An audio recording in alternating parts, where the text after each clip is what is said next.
Nossa live de saúde e segurança no trabalho, pelo Trabalho Notável, hoje numa edição especial. Essa live todos os sábados às 9h30 eu apresento. Eu sou o professor Fabiano Coelho, juiz há mais de 26 anos, professor e um dos fundadores do Trabalho Notável, que é um projeto de disseminação de conteúdos práticos, em especial destinado à advocacia trabalhista, né? Então, nessa live eu trago temas de acidente de trabalho, doença ocupacional, insalubridade, periculosidade, assédio moral, sexual, proteção do trabalho feminino, trabalho infantil, dispensa discriminatória e diversos outros assuntos relacionados à saúde e segurança do trabalho. Essa live hoje ela é uma live especial porque vai estar incluída no aquecimento do nosso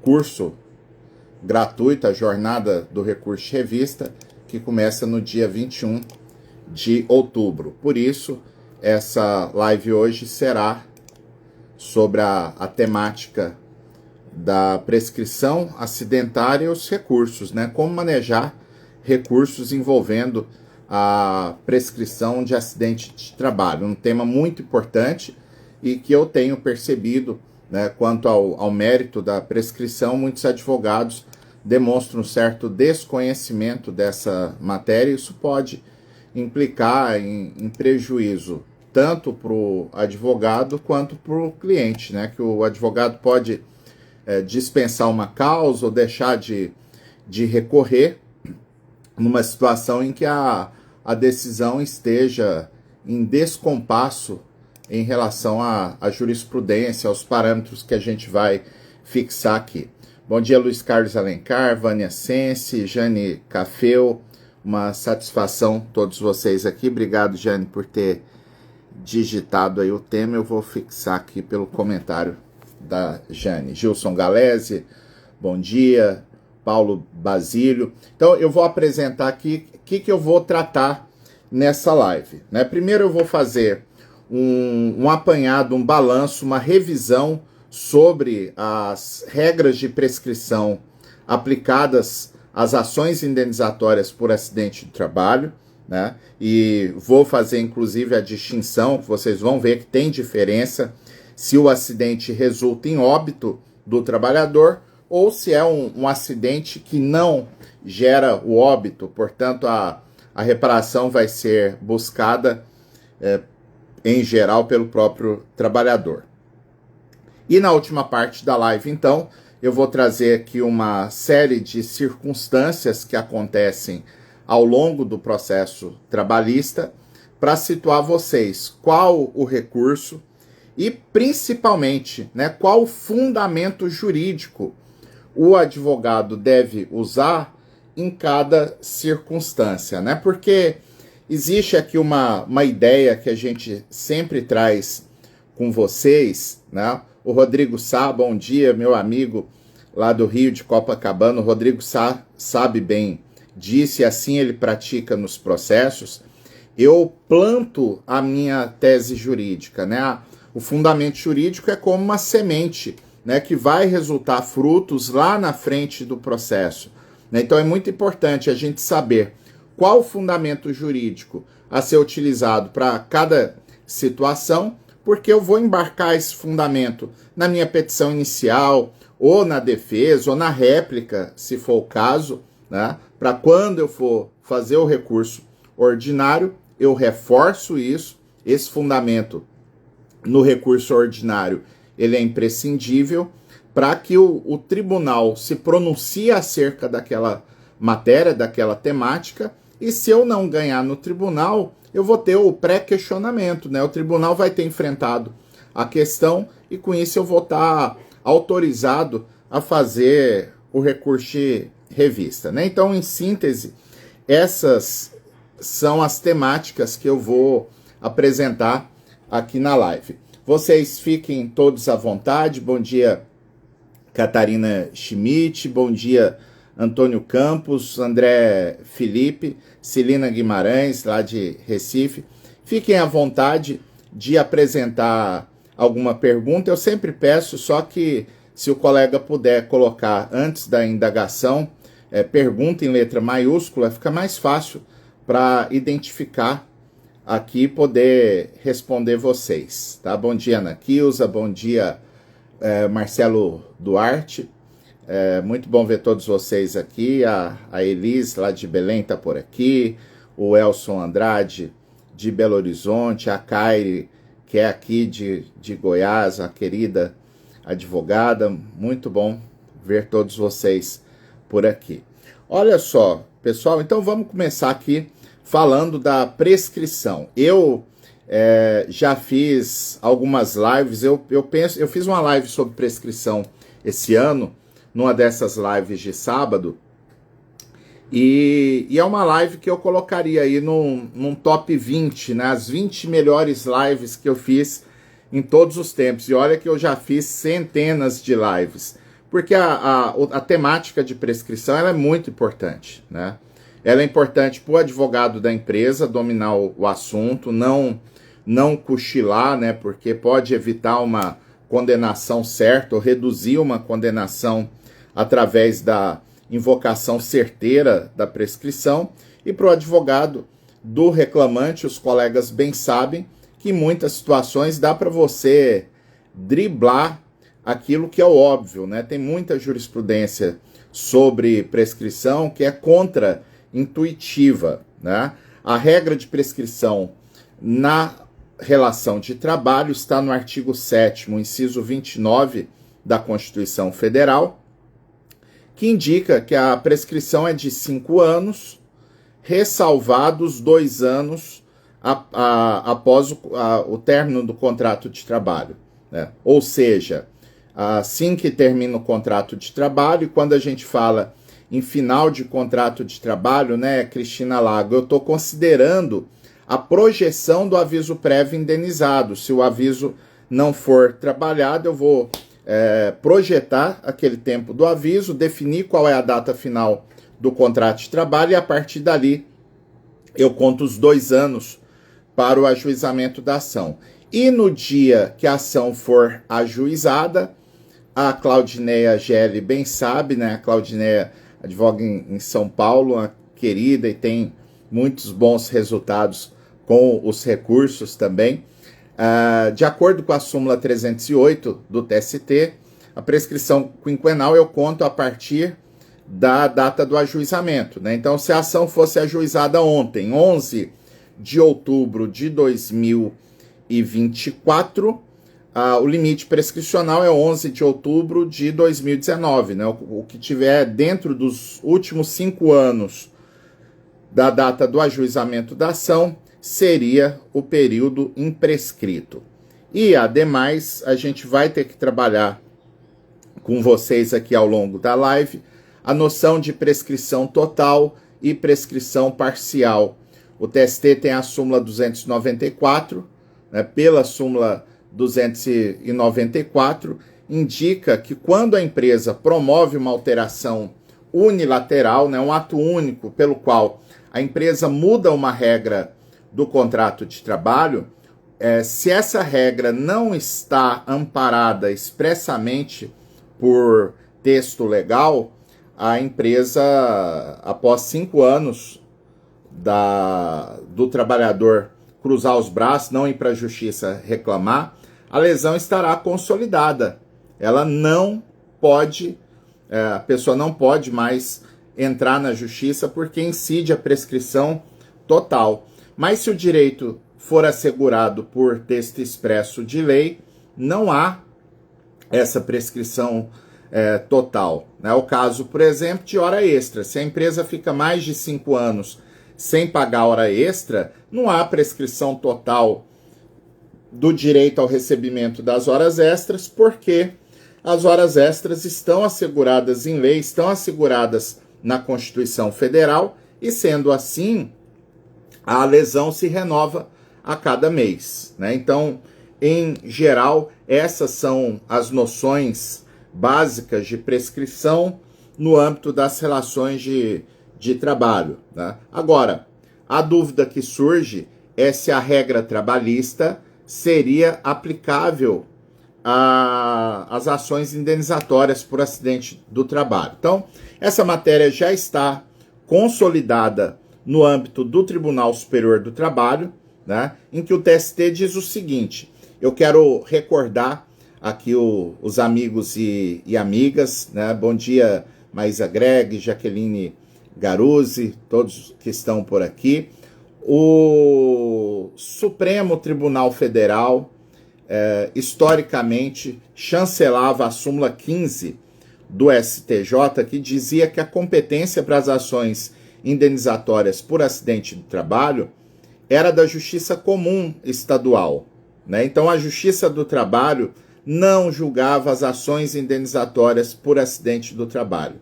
Quando veio a emenda 45 e constou do artigo 114 da Constituição que a Justiça do Trabalho julga as ações decorrentes de danos materiais e morais, né, ocorridos na relação de trabalho, a discussão sobre a competência foi reaberta no âmbito do Judiciário. O Supremo Tribunal Federal, em março de 2005, né, a reforma do Judiciário, a emenda 45 é de 31 de dezembro de 2004, e em março de 2005, com menos de 3 meses de vigência da emenda 45, o Supremo Tribunal Federal fixou a jurisprudência que, mesmo depois da emenda 45, a Justiça do Trabalho não julgaria as ações indenizatórias por acidente do trabalho, né? Um resultado retumbante por 10-1, apenas o ministro Marco Aurélio, à época, ficou vencido nesse precedente. Só que aconteceu que 3 meses depois, em junho de 2005, o Supremo revisitou a matéria ao julgar o conflito de competência 7206. Esse conflito de competência contou com a participação muito significativa, importante, do nosso professor Sebastião Geraldo de Oliveira. A Anamatra, à época, solicitou auxílio do professor Sebastião Geraldo de Oliveira, que é desembargador do TRT de Minas, é vice-presidente do TRT3 hoje, né? O professor Sebastião, à época, ele já era a maior autoridade do país em matéria de acidente do trabalho. Então, o professor Sebastião ajudou a Anamatra preparando um estudo científico, um esforço histórico, sustentando por que a competência era da Justiça do Trabalho para julgar as causas acidentárias. E a Anamatra, então, a diretoria da Anamatra, na época, na companhia do professor Sebastião Geraldo, visitou todos os ministros do Supremo Tribunal Federal.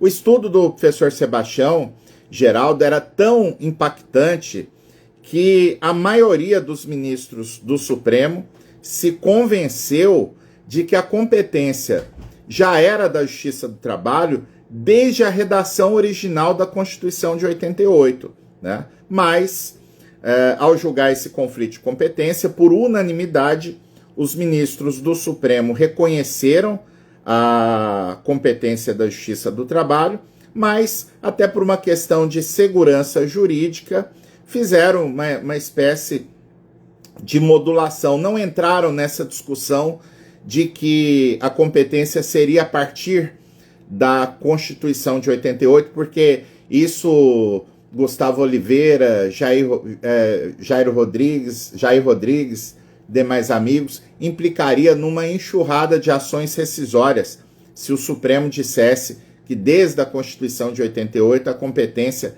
já era da Justiça do Trabalho em matéria acidentária. Então fixou-se que a partir da emenda 45, a partir de 31 de dezembro de 2004, a competência era da Justiça do Trabalho, e o Supremo acabou fazendo uma relativização no sentido de que os processos que já tinham sido julgados pela Justiça Comum Estadual e estavam tramitando em fase recursal, eles continuavam na justiça comum. E aqueles que não tinham sentença ou não tinham sido ajuizados ainda, seriam levados para a Justiça do Trabalho. E o Tribunal Superior do Trabalho, diante dessa circunstância, ele acabou colando a regra prescricional à questão da própria competência material da Justiça do Trabalho. De modo que o TST fixou a jurisprudência no sentido de que as ações indenizatórias por acidente de trabalho propostas antes de 31 de dezembro de 2004 seguiam a prescrição do Código Civil, que pelo Código Civil de 2002 a prescrição é trienal, 3 anos para buscar a reparação por ato ilícito. Mas, para as ações propostas a partir de, aliás, melhor dizendo, pro dano ocorrido, pro dano ocorrido até 31 de dezembro de 2004, prescrição civilista 3 anos. Para o dano ocorrido após 31 de dezembro de 2004, prescrição trabalhista. Então, a rigor, a prescrição das ações indenizatórias por acidente de trabalho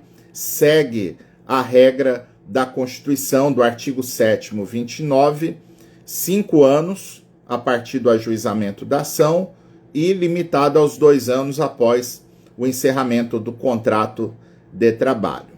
Mas aí vem a bomba. O TST ressalvou Carla Spinelli, Paulo César, que está por aqui também, lá de Cascavel.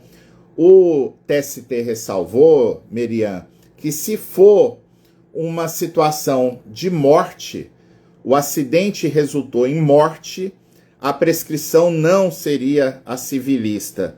Por quê?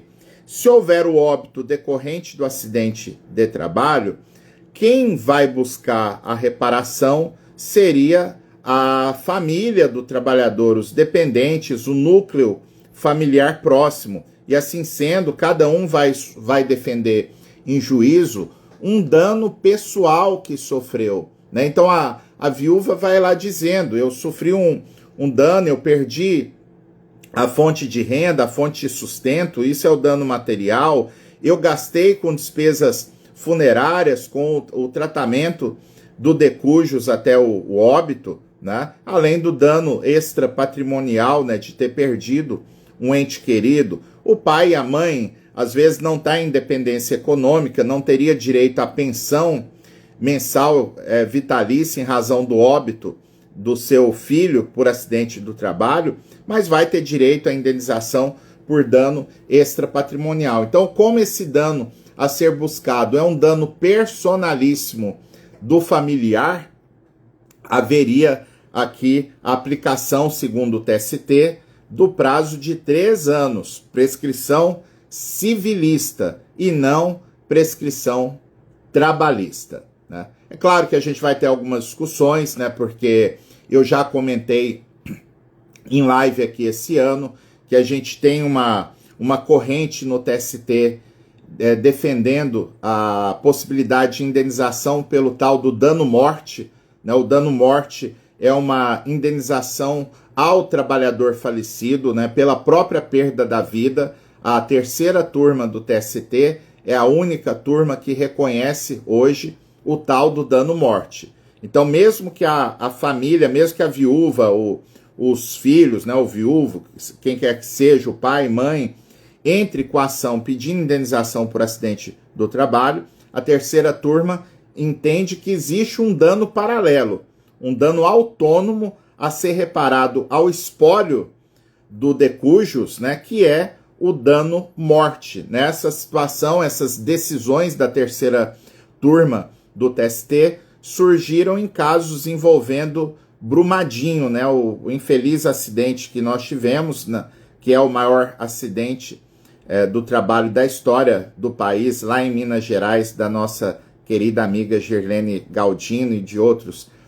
colegas mineiros que estão por aqui.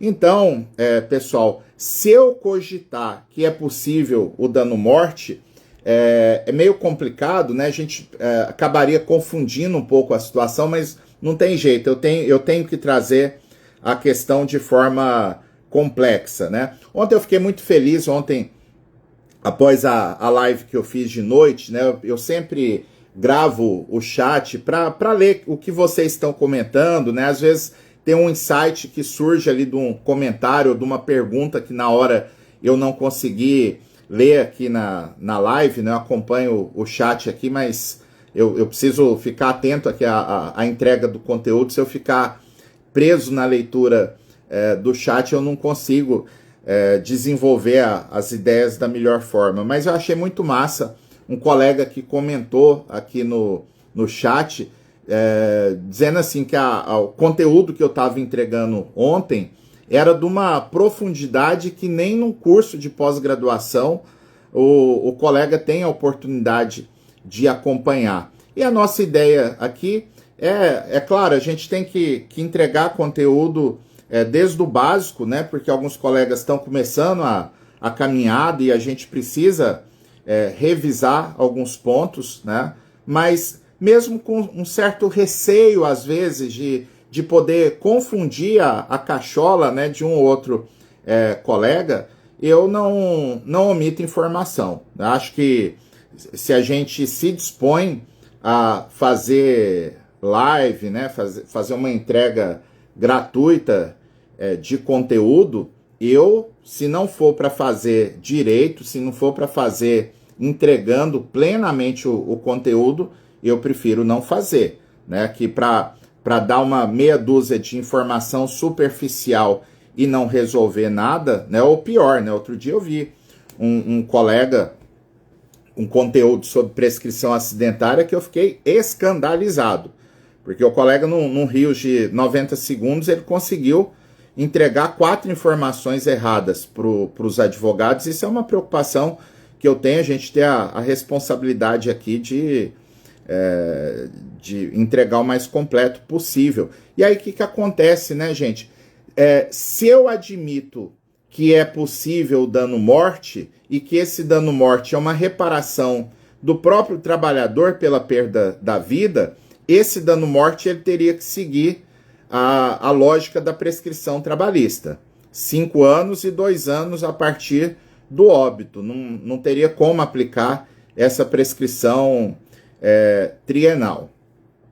Mas eu queria falar mais uma coisinha para vocês aqui, justamente na ideia que nós não vamos fazer serviço meia boca, fazer serviço pela metade aqui, entregar informação incompleta, né? Porque aí os colegas podem pensar o seguinte: existe muita dúvida sobre isso, né? Aconteceu o óbito do trabalhador, eu acabei de dizer que a prescrição é de 3 anos, de acordo com a jurisprudência atual do Tribunal Superior do Trabalho. Já foi de 2 anos um tempo atrás, o TST mudou a jurisprudência para afirmar que são 3 anos, mas aí o colega Fábio, que está lá em Catanduva, São Paulo, a Maria Zaida, que está aqui em Goiânia, a Irani Ciabotti, pode pensar o seguinte: professor, beleza, o prazo é de 3 anos, mas se tiver um herdeiro menor de idade no meio da parada,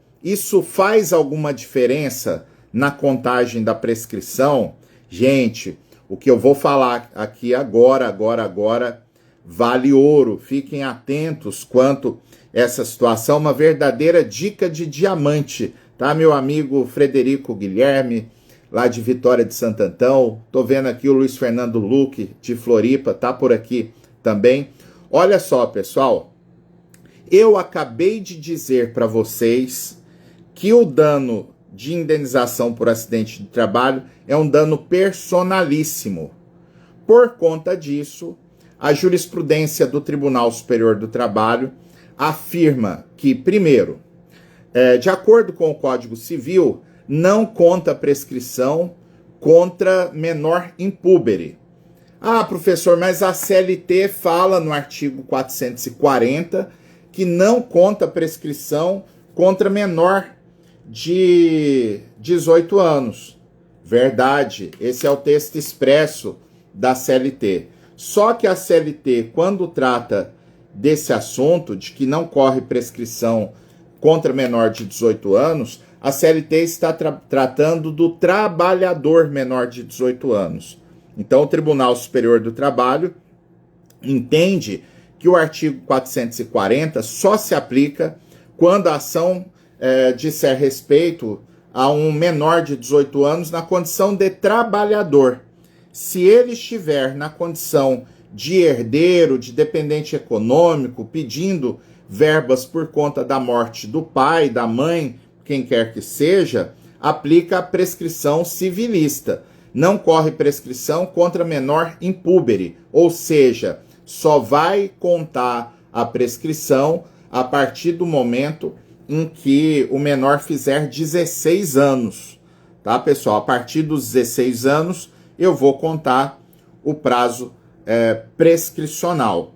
Tá, professor, eu vou contar o prazo prescricional a partir dos 16 anos. E essa contagem, ela paralisa só em relação ao menor ou vai paralisar também em relação aos demais herdeiros? Então, olha só que massa, gente, essa questão, né? Então, vamos pensar o seguinte, a Elisângela Sack, essa excelente advogada lá de Jundiaí, a Elisângela manda bem em acidente de trabalho, em recurso, em diversas situações trabalhistas. A Elisângela recebeu lá no escritório dela em Jundiaí uma família que foi lá contar o seguinte: olha, o fulano morreu no acidente de trabalho lá na indústria, assim, assim, assim, e a gente nunca correu atrás para buscar a reparação dos direitos, né, que a família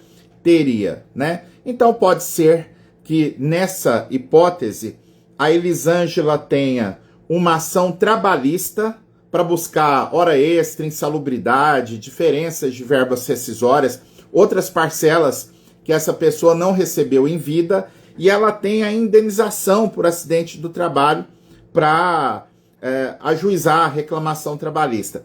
Só que vamos pensar o seguinte, né? Entre os herdeiros que foram lá no escritório da Elisângela, tem um adolescente de 15 anos, o pai morreu já tem 4 anos no acidente do trabalho, tá? E eles nunca correram atrás. Então tem um menor hoje com a idade de 15 anos e todos os demais, os outros filhos, a própria viúva, obviamente, são maiores de 18 anos. Então, olha só como é que a jurisprudência do TST trata de forma diferente o acidente da questão trabalhista. Justamente a chave de tudo aqui está na característica de que a indenização acidentária é uma indenização personalíssima de quem sobreviveu e está sofrendo as consequências decorrentes do óbito. Agora, a questão trabalhista, ela envolve direitos que o próprio de cujus deveria ter recebido em vida e não recebeu. E agora a família vai buscar, poderia buscar em nome do espólio ou a um facilitador da legislação. A Lei 6.858 autoriza que os dependentes habilitados na Previdência Social possam buscar os créditos trabalhistas não percebidos em vida. Então, naturalmente, a Elisângela vai entrar com a ação envolvendo todos os aspectos, mas ela vai alertar esses familiares de pronto, porque o que vai acontecer aqui é o seguinte, né? Já passou 4 anos da morte do trabalhador. A prescrição, como eu disse aqui para vocês, é de 3 anos pelo Código Civil, só que não conta prescrição contra menor impúbere. E eu tenho um menor que hoje tem 15 anos de idade. Então, no final das contas, o que a jurisprudência vem dizendo? Olha, primeiro, a indenização acidentária da viúva, né? A princípio, sinto muito, perdeu a oportunidade porque deixou passar mais de 3 anos do óbito. A gente vai ver que tem um detalhezinho aqui que faz diferença da situação. Mas em relação ao dano moral em especial, já era, perdeu tudo, tá? O fato de ter um menor contra quem não conta a prescrição não beneficia os maiores de idade. Então, essa indenização por dano moral já era. O menor que tem 15 anos hoje, ele pode pedir a indenização plena por danos morais, por danos materiais, a pensão mensal, o que quer que seja, a pensão na proporção que seria devida para ele. Agora, vocês me perguntam o seguinte, professor, então quer dizer que passou os 4 anos, a viúva perdeu tudo, ela não vai ter direito à pensão porque ela não observou o prazo de prescrição trienal, né? Olha só que aí vem a super bomba, né? Aquela bomba atômica, né? Para tirar o sono de alguns, para renascer a esperança na cabeça de outros, né? O Tribunal Superior do Trabalho vem sustentando a tese de que quando eu trato de pensão mensal, a pensão mensal sempre tem prescrição meramente parcial. A prescrição vai ser parcial porque esse direito decorre de lei. É o Código Civil que faz menção à reparação do dano, da pensão mensal enquanto perdurar o estado de convalescência do trabalhador acidentado, né, que ficou com a sequela ou ficou incapacitado para o trabalho, e também a pensão no caso de óbito. Então, nessa circunstância, mesmo que tenha passado 4 anos do óbito, é possível pleitear para os herdeiros a pensão mensal dos últimos 5 anos e projetando para o futuro, sem problema algum, né? Eu falo sem problema algum, mas é claro que essa tese ela é contraintuitiva.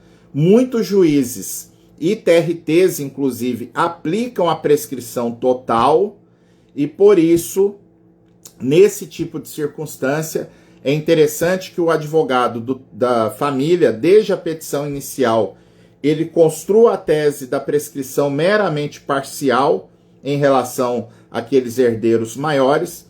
Chegou lá na instrução, o juiz indeferiu a produção de todas as provas, o juiz já está convencido que ele vai julgar improcedente por causa da prescrição total, né? Registra os protestos, se tiver alguma produção de prova que seja necessária, registra os protestos para sustentar o cerceamento do direito de defesa depois, e quando vier a sentença declarando a extinção total do processo por prescrição total, faz o recurso ordinário. O recurso ordinário aqui será amparado na súmula 294 do TST, que fala que se o direito for assegurado em lei, não há prescrição total, a prescrição é meramente parcial, e pode fazer também a invocação da prescrição com base no artigo 198 do Código Civil, que fala de prescrição trienal, mas a prescrição trienal aqui vinculada à lógica da prescrição meramente parcial.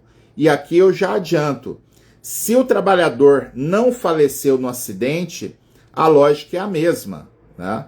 O trabalhador, mesmo após 5 anos da ciência inequívoca da lesão, ele tem direito a buscar a pensão mensal vitalícia. Não existe uma prescrição total, né? Cita aqui, inclusive, um exemplo. Eu vejo aqui o Ícaro Rossi, esse advogado sensacional lá de São Bernardo do Campo, há 8 dias atrás, quase 10 dias atrás, né? Eu estava lá em São Paulo e passei algumas horas conversando, tomando café com o Ícaro. Foi uma tarde muito agradável, e entre um dos assuntos que a gente conversou é que o Ícaro entrou com uma ação para um cliente que apareceu no escritório.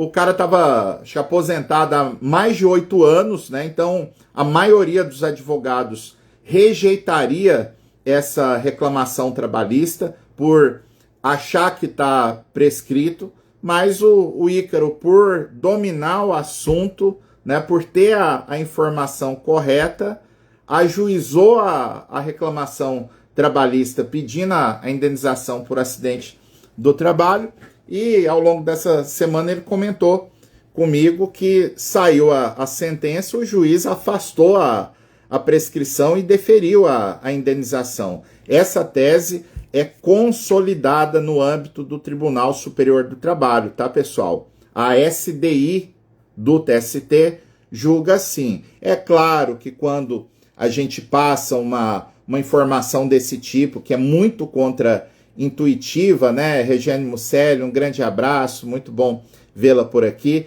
É claro que quando a gente passa esse tipo de informação, sempre vai ter aquele aluno que fala assim, esse professor aí está falando isso, mas não é assim não, porque no meu processo o juiz declarou a prescrição. Sim, gente, só que o juiz de primeiro grau não é o único juiz do processo, não é o único juiz do mundo, né? Contra essa decisão que contraria uma jurisprudência pacífica, o advogado vai fazer o recurso ordinário.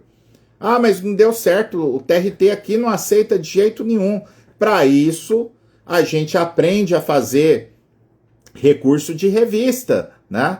Como o Aderson, que está aqui, que é craque em acidente de trabalho, é craque em recurso de revista. Outro dia o Aderson me mandou, né, uma indenização muito significativa que teve que ir para o TST reverter a decisão. O cliente saiu de uma improcedência total para uma condenação que vai dar aí uns 600, 700 mil reais, né? E é por acreditar, né, que recurso não é loteria. Eu não desprezo aqui o fato de que existe uma jurisprudência defensiva, né, em especial nos tribunais superiores, né, tem formalidades na lei, e além das formalidades previstas na lei, a própria dinâmica da jurisprudência acaba estabelecendo parâmetros mais cruéis, né, para o advogado conseguir fazer o recurso dele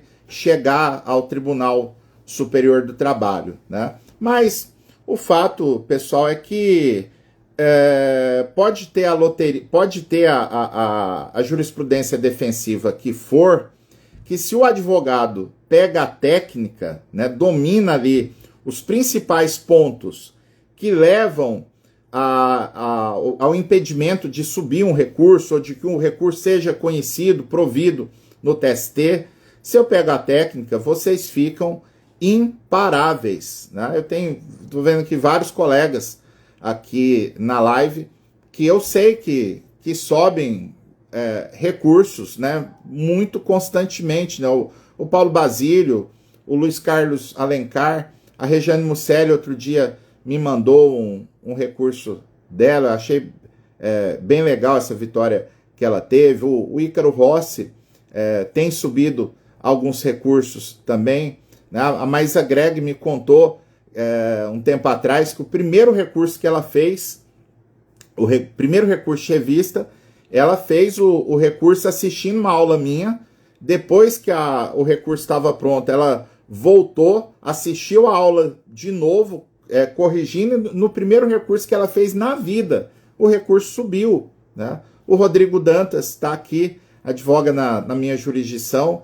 Ele tem conseguido subir e ter provimento a muitos recursos de revista, né? E pensando nisso, é que a gente vai fazer a jornada do recurso de revista a partir do dia 21 de outubro, né? Então eu vou, a partir de uma lógica, né, depois de mais de 5 anos ensinando recurso de revista, esse ano eu descobri uma forma diferente e mais fácil de ensinar o recurso de revista, e é isso que eu vou entregar na jornada do recurso de revista. Porque o que é fundamental não é propriamente saber saber elaborar o recurso de revista. Na verdade, eu preciso entender a lógica do recurso de revista. Eu tenho que saber para que serve o recurso de revista.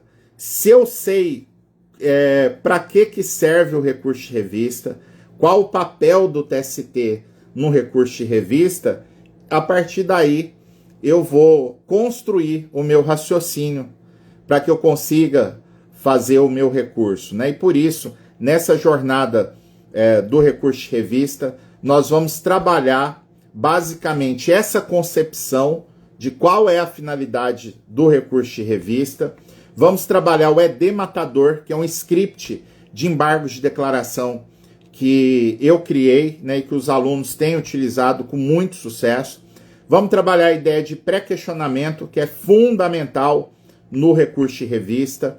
A tal da temida súmula 126, que impede reexame de fatos e provas. A gente vai ver que tem uma série de flexibilizações para trabalhar com essa súmula, matéria probatória. E vamos trabalhar também o tal do cotejo analítico, né? Essa é a ideia principal, inclusive, que eu vou plantar nessa jornada, já dando o spoiler.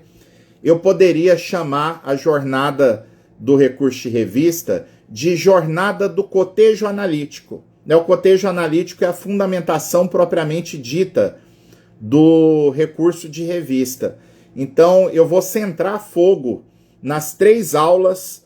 Toda hora a gente vai voltar no tal do cotejo analítico, porque quem entende o que é o tal do cotejo analítico, que é o confronto de teses que você tem que levar para o TST, se você entender qual é esse confronto de teses, você resolveu o seu problema. Não tem como não saber fazer um recurso de revista, né? Porque você mirando o que eu preciso para chegar no ponto de poder fazer o cotejo analítico, poder fazer o que o TST chama de dialeticidade, né, que é a impugnação específica dos fundamentos que compõem o acórdão regional. Então, de 21 a 27 de outubro agora, né, daqui 9 dias, nós vamos entregar a jornada do recurso de revista.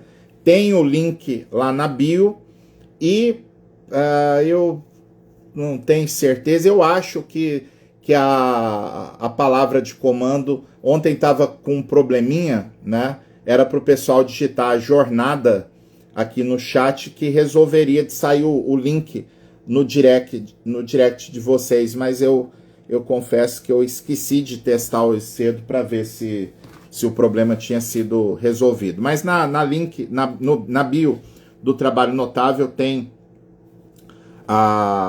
o link de inscrição. Então vão ser 3 aulas e vai ter uma aula extra.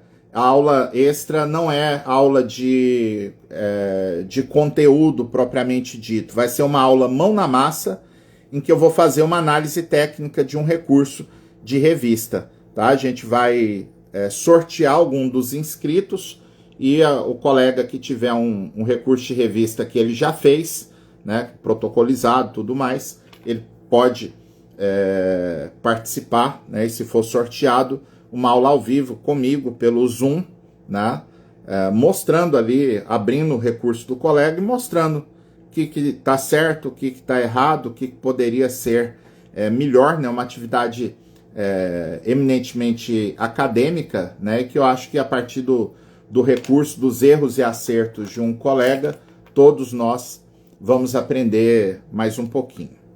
Beleza. Outra coisa importante para a gente fechar aqui essa revisão das regras prescricionais envolvendo indenização por acidente do trabalho, eu tenho que saber o que é a ciência inequívoca da lesão.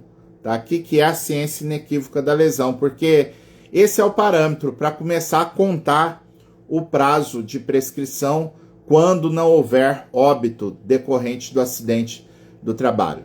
Seja bem-vindo, Diego Rodrigo, lá de Ji, Paraná, Rondônia, muito legal. Eu tenho que responder uma pergunta aqui antes. O professor Renato Baruf está por aqui, um grande abraço. Deixa eu ver aqui. Vou só voltar que eu vi uma pergunta. Tá, achei aqui.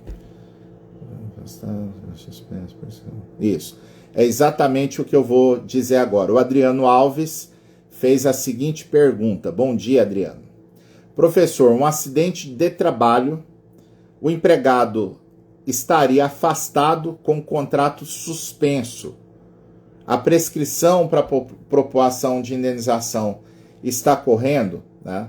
Então, Adriano, essa dúvida ela é muito comum e ela já foi objeto, inclusive, de uma orientação jurisprudencial do TST, porque muitos colegas tinham a ideia, e sustentava isso no processo, que se o trabalhador está afastado, ele está em benefício previdenciário, se ele está incapacitado para o trabalho, ele estaria também incapacitado para ajuizar a ação trabalhista. E por conta disso, dessa tese, a suspensão do contrato de trabalho suspenderia também a prescrição. Não teria prescrição nunca, a não ser que ele tivesse a alta previdenciária. Ah, mas ele aposentou, então não teria prescrição nunca nessa ideia, a não ser que ele tivesse uma desaposentação, né? Ele recuperou a capacidade laborativa, mas essa não é a tese que vingou nos tribunais. O TST editou uma OJ, que é a orientação jurisprudencial 375. Eu vou abrir, inclusive, abrir aqui no meu computador para eu poder ler essa OJ aqui. Peraí.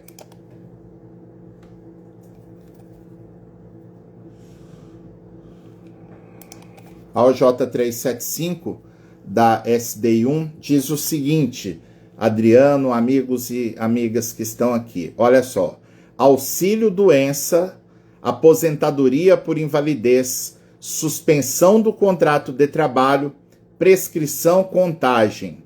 A suspensão do contrato de trabalho em virtude da percepção do auxílio doença ou da aposentadoria por invalidez não impede a fluência da prescrição quinquenal, ressalvada a hipótese de absoluta impossibilidade de acesso ao judiciário. O que o TST está querendo dizer com isso aqui, né, Adriano? O TST está apontando que o fato do trabalhador estar com o contrato suspenso, ele está aposentado por invalidez que seja, a prescrição está correndo normalmente, a não ser que haja uma absoluta impossibilidade de acesso à justiça. Isso vai ocorrer quando, Jorge Rodrigues Cruz, de São Paulo, bom dia. Isso vai acontecer naquelas situações de incapacidade em que o trabalhador não tem a mínima condição de comparecer em juízo para a tramitação de um processo trabalhista. Então, imagine que esse empregado que sofreu o acidente de trabalho, ele ficou 1 ano hospitalizado, né? Em razão de uma determinada circunstância. Ora, se ele está hospitalizado, ele não tem condições de exercer o direito de ação, né? Ou pior, ele ficou com uma sequela mental grave, né? Ele não tem mais como se diz, né? Ele não resolve a vida por si mais. Eu não tenho como contar a prescrição contra essa pessoa que está desprovida dos seus sentidos, né? Seria nesse ponto, né, que a gente ponderaria com vocês. Mas não sendo essa situação de absoluta impossibilidade de ir a juízo, a prescrição está correndo normalmente. Agora, a prescrição não vai correr a partir do acidente em si. A prescrição corre a partir da consolidação das lesões, tá? Essa consolidação das lesões se dá quando? O TST fala que, a rigor, é quando houver a aposentadoria por invalidez. Que quando há aposentadoria por invalidez, as sequelas estão consolidadas e, a partir daí, tá? A partir daí, a prescrição estará correndo. Ah, mas ele não aposentou por invalidez. Ele não aposentou por invalidez, mas houve alta previdenciária. Então, o TST diz que a partir da alta previdenciária, tá? A partir da alta previdenciária, eu começo a contar o prazo de prescrição. Ah, mas pode ser uma doença ocupacional que ele não tirou benefício previdenciário nenhum. Então, o TST fala que se não tem o benefício previdenciário, não tem aposentadoria por invalidez, não existe um outro elemento que eu possa utilizar como ciência inequívoca da lesão, então eu vou contar a prescrição. Olha que estranho, gente. Eu vou contar a prescrição a partir da data da entrega do laudo pericial no curso da ação indenizatória por acidente de trabalho. O dia que o perito entregou o laudo que consta lá a sequela, essa é a data da ciência inequívoca da lesão a ser considerada para fins de prescrição, né?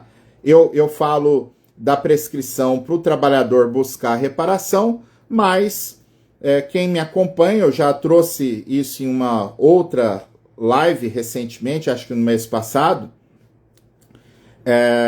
o TST entende que os familiares próximos do trabalhador acidentado, se eles tiverem a sua rotina impactada pelo acidente de trabalho, eles podem entrar com ação em litisconsórcio com o próprio empregado para receber indenização também, né? Tem um caso da quarta turma do TST, o trabalhador era coletor de lixo e foi atropelado em serviço, e com atropelamento ele sofreu amputação de um membro inferior de uma perna.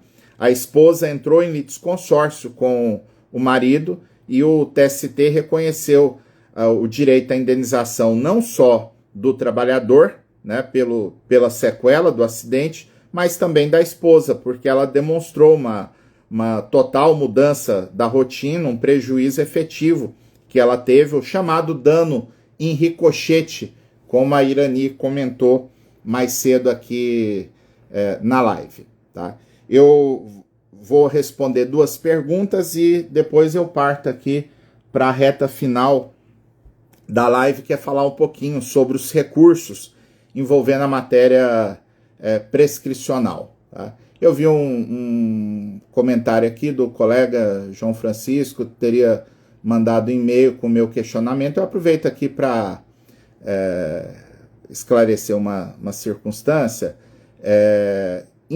Quando eu estou aqui como professor, ou eu falo aqui, mas pode ser no meu e-mail, pode ser no direct, pode ser dentro do Zoom com os alunos do curso, pode ser numa palestra, onde for, né? Eu não deixo de ter os impedimentos da lei orgânica da Magistratura Nacional, né? Então eu não posso responder consultoria jurídica, né? Eu respondo todo mundo, né? Não me aborreço, claro, gente, eu não vou ficar chateado porque um colega advogado ou uma pessoa me fez uma pergunta que eu não possa responder, né? Eu respondo todo mundo, inclusive e-mail, direct, mas sempre ponderando isso, né? Que em razão da condição de juiz eu não posso responder casos concretos, né? Então, se a pessoa me fala, porque eu tô com um processo, com o meu cliente aconteceu isso, isso e isso, o que eu faço? Né? Eu falo, olha, eu não posso responder, né? Mesmo para alunos dos nossos cursos pagos aqui do Trabalho Notável, eu não posso responder, né? Agora, é claro, se o colega me pergunta, como aqui na live vários de vocês deixam um questionamento, né? O Luiz Carlos Alencar, por exemplo, deixou aqui uma pergunta: é possível indicar 12 salários como mera estimativa de pensionamento em caso de morte? Isso é a pergunta em tese. Se o Luiz Carlos perguntasse assim, professor, eu estou com uma ação de caso de morte para entrar, como é que eu coloco o valor da causa por estimativa? A partir do momento em que o Luiz Carlos abriu para mim, que é um caso concreto, que ele está com ele no escritório para resolver, eu não posso responder. Eu concordo com a lei que me impede de responder isso, gente? Não, não concordo, porque para mim não tem nada a ver, não é um processo que eu vá julgar, só que o problema é que lei é lei, né, gente? Se eu, sendo juiz, descumprir voluntariamente a lei, que um advogado, que a sociedade pode esperar de mim como juiz? Aí realmente não tem jeito, eu respondo todo mundo, né? Se o colega for advogado, às vezes eu sugiro que ele assista um conteúdo meu que trata do assunto, né? Se não for advogado, eu sempre recomendo que a pessoa procure um advogado, procure o sindicato da categoria para tratar do assunto, mas eu responder realmente não tem jeito, seja em live, seja por e-mail, seja por direct. Casos concretos eu não respondo.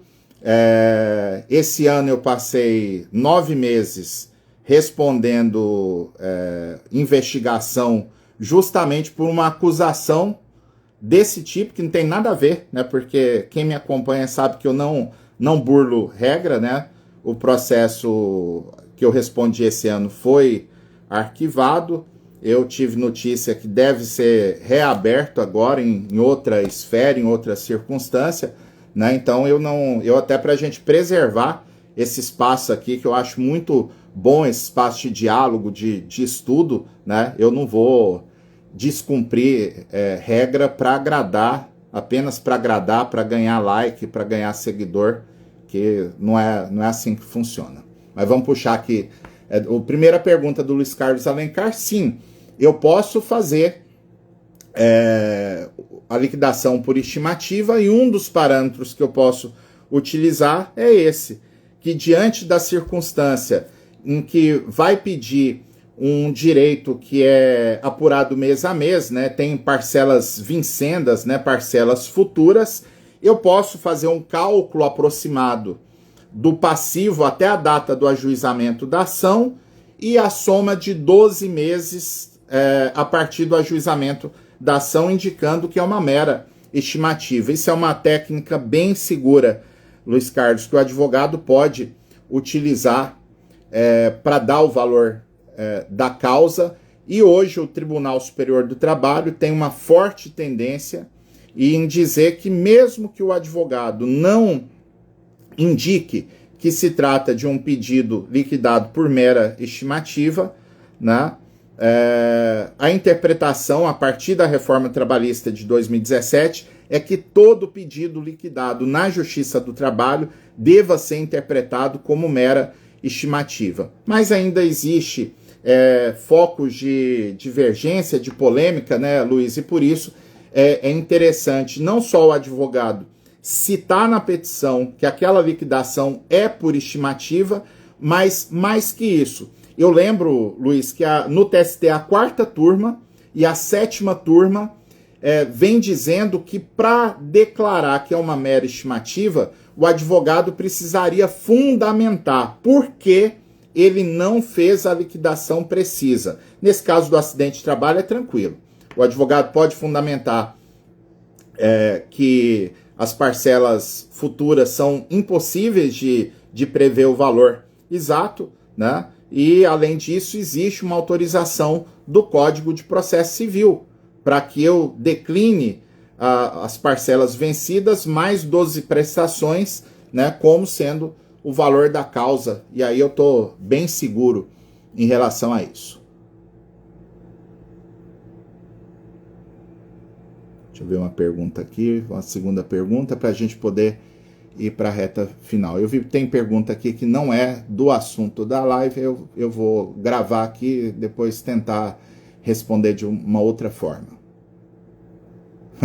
Muito boa pergunta da Regiane Musselli. Se o trabalhador ficou em limbo previdenciário depois da alta, é possível contar a prescrição a partir do laudo pericial, né? O limbo previdenciário é aquela situação que o empregado não está recebendo da empresa porque ele não está trabalhando e não está recebendo também da Previdência porque houve a alta previdenciária, né? A rigor, Regiane, essa prescrição vai contar a partir da alta previdenciária, né? A não ser aquela situação em que o trabalhador, e isso pode acontecer, né, Regiane? Eu sei que você faz um pouco de previdenciário também, né, nessas situações. Imagine a seguinte cena: o cliente procurou no escritório, ao mesmo tempo você vai cuidar da parte trabalhista, da parte indenizatória, mas você entrou com uma ação para o cliente contra o INSS, discutindo a própria alta previdenciária, né? Então, se houver uma discussão judicial acerca desse limbo previdenciário contra a Previdência, é um excelente argumento que você pode utilizar para o juiz de dizer o seguinte: olha, não tem como contar a prescrição só a partir da alta previdenciária, porque essa alta está sub júdice. Enquanto não resolver a questão previdenciária, não tem como compreender-se que houve uma ciência inequívoca da lesão, das sequelas, das consequências. Agora, se não tiver discussão judicial a respeito disso, aí o prazo, como eu tive já um benefício previdenciário, porque o problema é esse. Se eu tive o benefício previdenciário, tive a alta, eu vou contar a partir da alta. O TST só usa a contagem a partir do laudo, da entrega do laudo pericial, naquela hipótese que não tem benefício previdenciário nenhum no meio da situação. E com isso, eu vou chegando aqui à reta final da live. Como é que eu abordo os recursos envolvendo a prescrição em matéria acidentária, né? Então, na primeira instância, o juiz pode indeferir a produção de prova por compreender que existe uma prescrição consolidada. O juiz indefere todas as provas. O advogado registra os protestos e, com isso, ao ser publicada a sentença extinguindo o processo por prescrição, o advogado vai atuar em duas frentes. Ele vai impugnar a sentença, sustentando juridicamente por que não está prescrito pelo recurso ordinário, né? O recurso ordinário seria o meio hábil, mas o advogado teria também, se ele precisa produzir prova acerca de alguma circunstância, o advogado vai precisar arguir o cerceamento do direito de defesa, tá? Porque nesses casos, a lógica do processo do trabalho é que as nulidades não podem ser declaradas de ofício pelo tribunal, né? Então, imagina, o advogado recorreu só da prescrição, né? O tribunal não pode, ao julgar o recurso, dizer, olha, não está prescrito, o reclamante tem razão de que a prescrição não incide no caso concreto, então vou dar provimento ao recurso ordinário para afastar a prescrição. Aí imagina o tribunal, a partir desse momento, falar assim, olha, mesmo que o reclamante não tenha recorrido do cerceamento do direito de defesa, está evidente aqui que o juiz não permitiu que ele produzisse prova em razão da convicção acerca da prescrição, então o tribunal vai declarar nulidade e mandar voltar o processo para a primeira instância para produzir prova. Isso não existe, tá, pessoal? Não existe. O tribunal, se não, a parte não discutiu cerceamento do direito de defesa, o tribunal simplesmente vai afastar a prescrição e vai prosseguir no julgamento, tá? Ah, professor, mas o que eu tenho visto é que nesses casos o tribunal, ao afastar a prescrição, ele manda voltar para a primeira instância, para que o juiz julgue o mérito dos pedidos, para que não haja aqui uma supressão de instância, né? Aí, gente, eu sempre uso, quase toda live, eu uso essa expressão, né, que os adolescentes adoram, né? Como é que resolve? Tá certo, gente, o tribunal afastar a prescrição e mandar o processo voltar para a primeira instância, para o juiz julgar o mérito, para não ter supressão de instância. Então, gente, aqui é aquela historinha da expectativa e da realidade, né? Qual é a expectativa? O tribunal não tem que mandar voltar processo nenhum para a primeira instância. A causa está madura, a não ser que o tribunal teve a arguição do cerceamento de direito de defesa, o tribunal mandou voltar a ação para a primeira instância. Aí beleza, eu tenho que produzir prova, o tribunal não pode enfrentar o mérito. Agora, quando não for essa circunstância, tá? Quando não for essa circunstância de cerceamento do direito de defesa, afastada a prescrição, o TRT deve julgar o mérito dos pedidos, se cabe indenização e de que tipo, né? Não tem que voltar para a primeira instância. Isso está dentro do efeito devolutivo em profundidade, que é observado no recurso ordinário, né? Ah, professor, mas aí não, porque o que acontece aqui é que o tribunal está mandando voltar porque o pedido em si, o mérito do pedido, não foi analisado, tá? O tribunal está mandando errado, sabe por quê, pessoal? Porque a partir do CPC de 2015, né, o CPC atual, o efeito devolutivo em profundidade, ele alcança inclusive pedidos que não tenham sido julgados pela primeira instância. Isso é reconhecido pelo TST, inclusive, lá na... qual que é a súmula? A súmula 393, que trata do efeito devolutivo em profundidade. Então, na verdade, a gente percebe que muitos tribunais erram, descumprem a súmula 393 quanto ao efeito devolutivo em profundidade, mas na prática acaba que é cômodo para o advogado, é cômodo para o reclamante, e aí muitas vezes o advogado prefere, no lugar de fazer o recurso de revista de imediato, dizendo, olha, não tem que voltar para a primeira instância. O TRT tem que prosseguir. O TST tem decisões nesse sentido. O advogado pode fazer o recurso imediatamente, porque a decisão do tribunal que manda o processo para a primeira instância, nesse caso, é uma decisão que afronta a súmula 393, por isso, de acordo com a súmula 214 do TST, cabe recurso contra a decisão interlocutória do tribunal, mas aí o advogado vai pensar também estrategicamente, né? Porque eu vou questionar, eu vou insistir no TST, um recurso de revista que vai demorar uns 2 anos para, no final das contas, o TST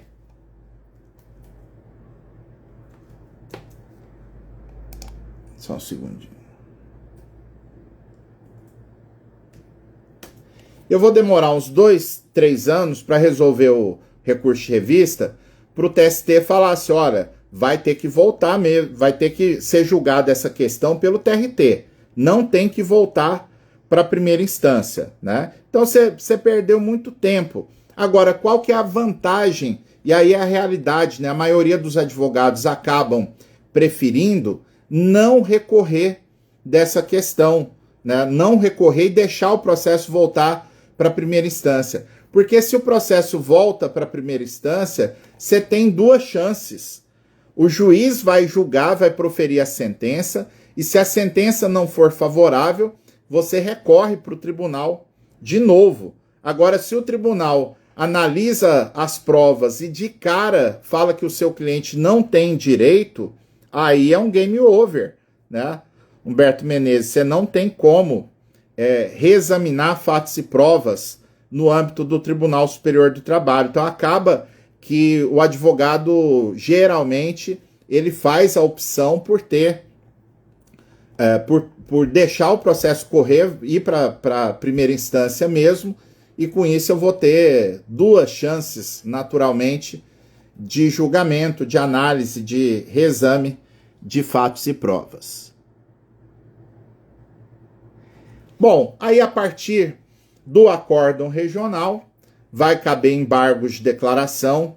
Os embargos de declaração não são imprescindíveis para o recurso de revista, mas você sempre tem que lembrar o seguinte: imagina essa história aqui que eu comentei da prescrição meramente parcial, né? Algum colega pediu aqui que eu comentasse essa questão do fundo de direito. É exatamente isso.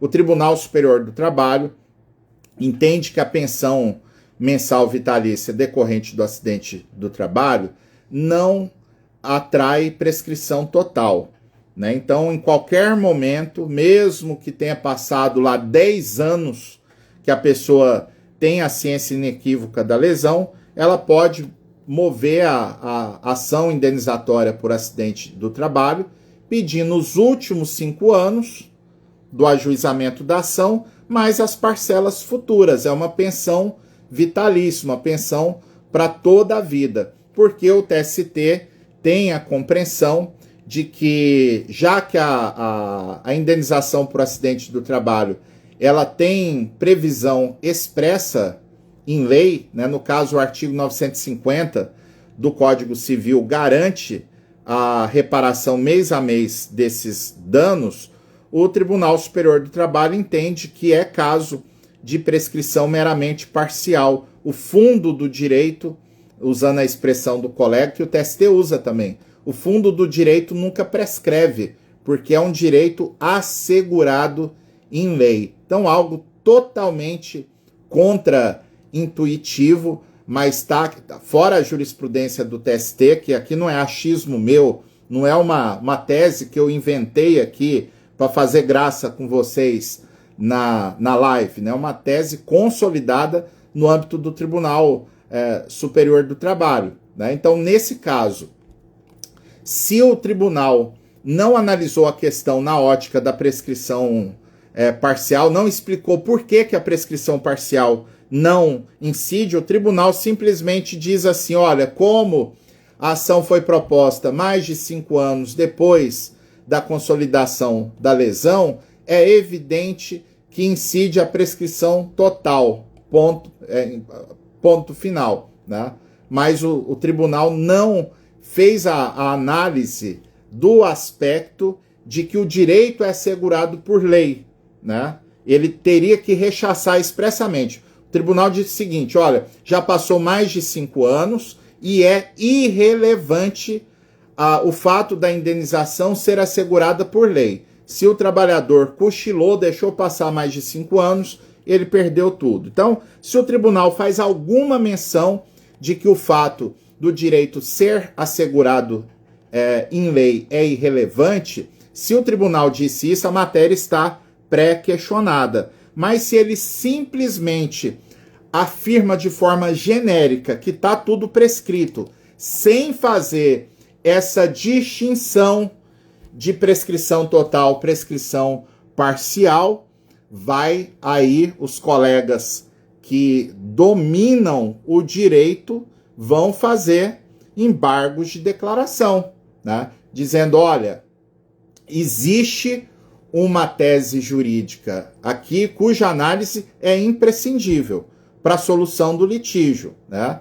Humberto Menezes, que é craque no recurso de revista, vai chegar lá no ED matador, dizendo: olha, houve uma omissão relevante, o tribunal não analisou a tese trazida pelo reclamante, no sentido de que, tendo o direito, sendo o direito assegurado por preceito de lei, mais especificamente o artigo 950 do Código Civil, o fundo do direito nunca prescreve. A prescrição é parcial e pensar diferente contrariaria o teor da súmula 294 do TST, né? Então, o Humberto Menezes faria essa argumentação nos embargos de declaração para pedir: olha, eu quero o efeito modificativo, tendo em vista que houve omissão, a minha tese não foi examinada, é preciso que se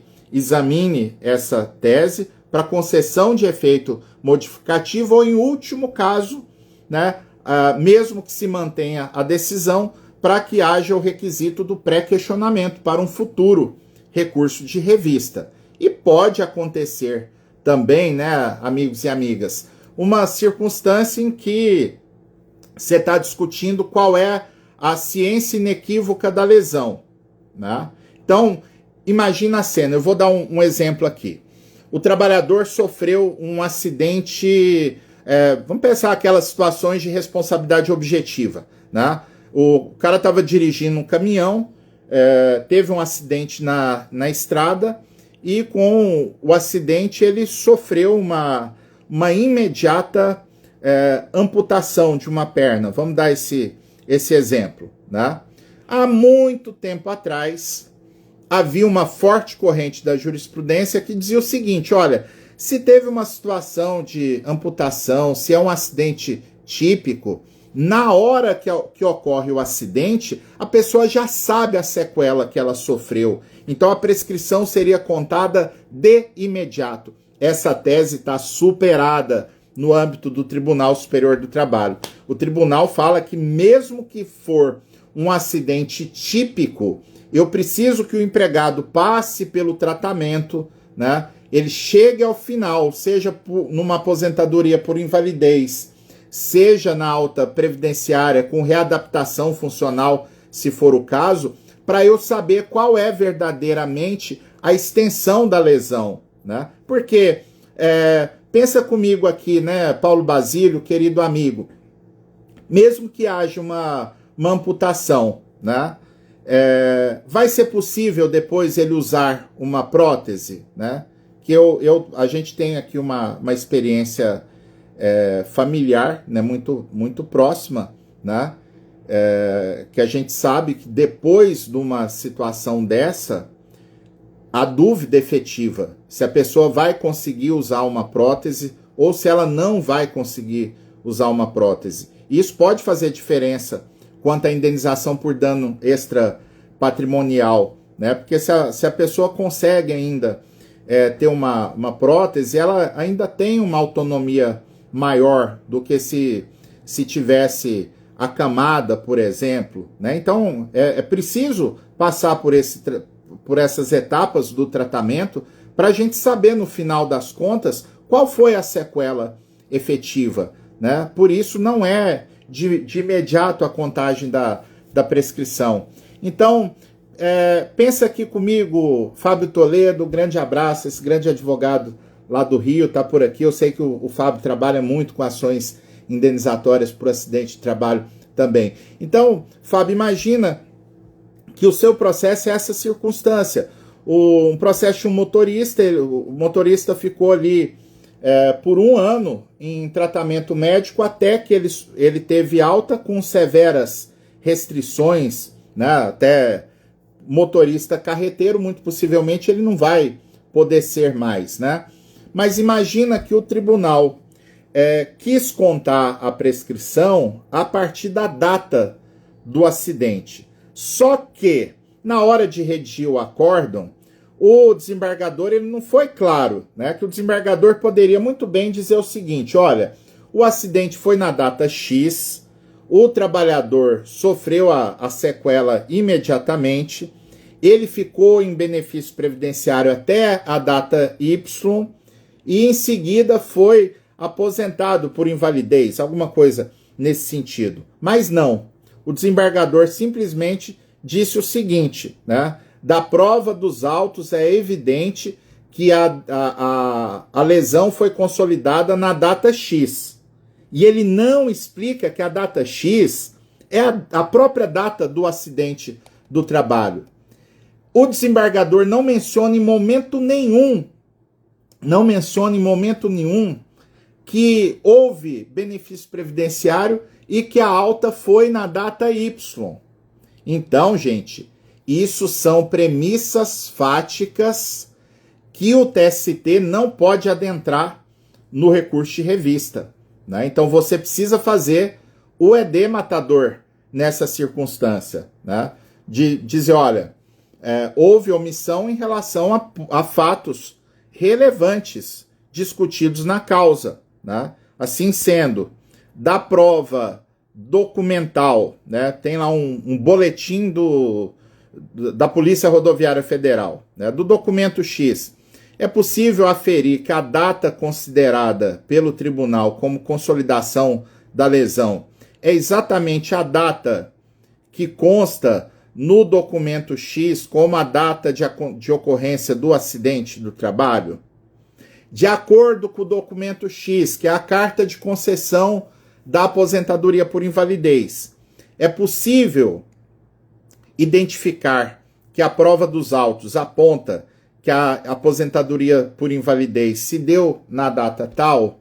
E aí você questiona o tribunal, considerando que a jurisprudência é consolidada de que a prescrição deva ser contada a partir da aposentadoria por invalidez como ciência inequívoca da lesão, a partir da superação das omissões, é possível dar o efeito modificativo e afastar a prescrição, né? Porque aí você fazendo um ED dessa natureza, ao mesmo tempo você está indicando a premissa fática, né, que é a data do acidente, a data da alta previdenciária, e você está pré-questionando a tese jurídica também. É muito importante para fins do recurso de revista que você acerte algumas premissas fáticas que não constaram do acordo regional.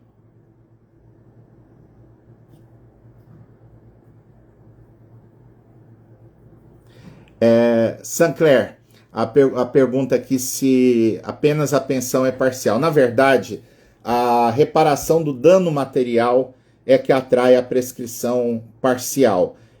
Seria aquelas lesões que renovam mês a mês. Então seria a pensão parcial, mas não só, tá, Sancler? Sua pergunta me permite ajustar um pouquinho aqui a compreensão dos colegas. O tratamento, a indenização de despesas futuras também não incide prescrição total, tá? Porque aí teria até uma questão de actionata, né? O dano a lesão nem aconteceu ainda em relação à reparação do dano futuro. Agora, a indenização de dano estético, a indenização de dano moral, a indenização de dano existencial, essa incide prescrição total, né? São diferentes, né, gente? O dano moral é presumido, decorre do mero sofrimento decorrente da sequela ou do tratamento a partir do acidente ou da doença ocupacional. O dano estético é se ficar alguma perturbação visual, né, alguma alteração visual grave, né, uma cicatriz, uma amputação, alguma coisa nesse sentido. E o dano existencial, quando o trabalhador faz prova de que ele não vai mais poder cumprir um desígnio pessoal, né, um projeto de vida em razão das sequelas decorrentes do acidente de trabalho. O meu lazer sempre foi jogar futebol e agora eu não vou poder jogar mais bola por conta da sequela decorrente do acidente de trabalho. Isso, além do dano moral, provocaria também o dano existencial. Eu queria responder uma última pergunta aqui. Vou gravar, vi que tem muitas perguntas bem interessantes aqui de vocês,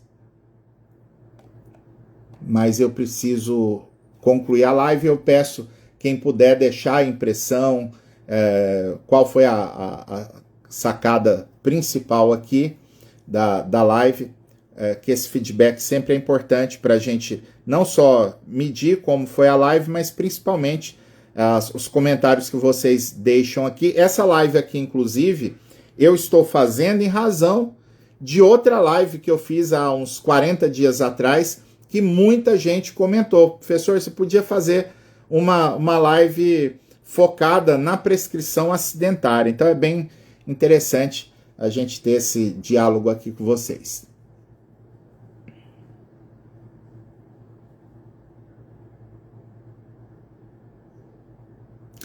Boa pergunta da Soraya Faltin. No caso de doença equiparada a acidente reconhecido em sentença, qual data começa a contar, né? Então, vamos pensar o seguinte, né?